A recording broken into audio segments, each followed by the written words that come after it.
Hello and welcome back. Today we're reading chapter 17 of the Book of Wisdom. Let's go. For your judgments, O Lord, are great, and your words are indescribable. Therefore, undisciplined souls have wandered astray. For while they managed to convince the unjust, so as to obtain dominion over the holy nation, they themselves were fettered with chains of darkness and of endless night, enclosed in their houses, fugitives of everlasting providence lying in ruins. And while they thought to escape notice in their secret sins, they were scattered under a dark veil of oblivion, being horribly afraid and having been disturbed with great astonishment.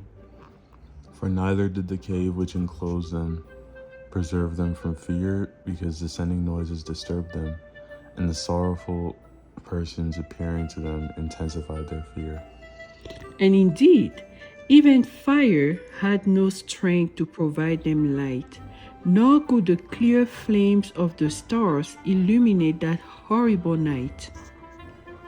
Yet there appeared to them a sudden fire, filled with fear, and having been struck with fear of that face which is unseen, they considered those things which they did see to be worse.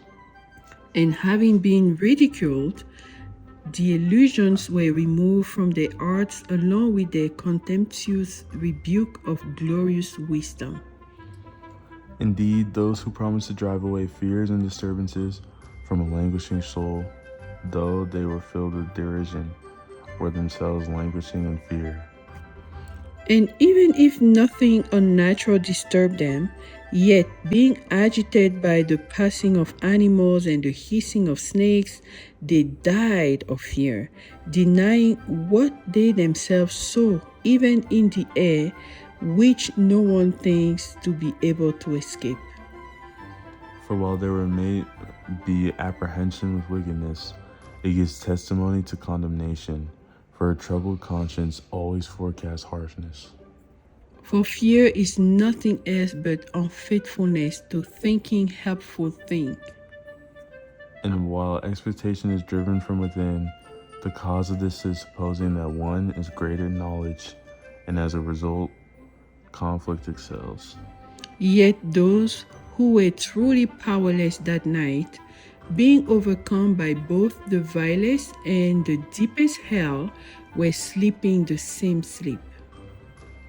Sometimes stirred up by the fear of unnatural things, other times sinking down in disgrace of soul, for a sudden and unexpected fear overcame them.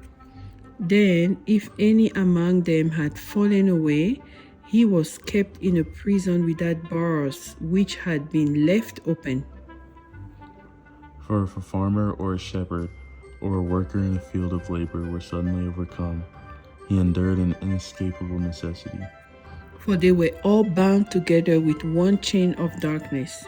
Or if there were a whistling wind, or the sweet sound of birds among the thick trees of branches, or the force of water rushing excessively, Or the strong noise of rocks crashing down, or the scattering of playful animals having been seen, or the strong voice of bellowing beasts, or the resounding of the highest mountain echo, these things made them sink down because of fear.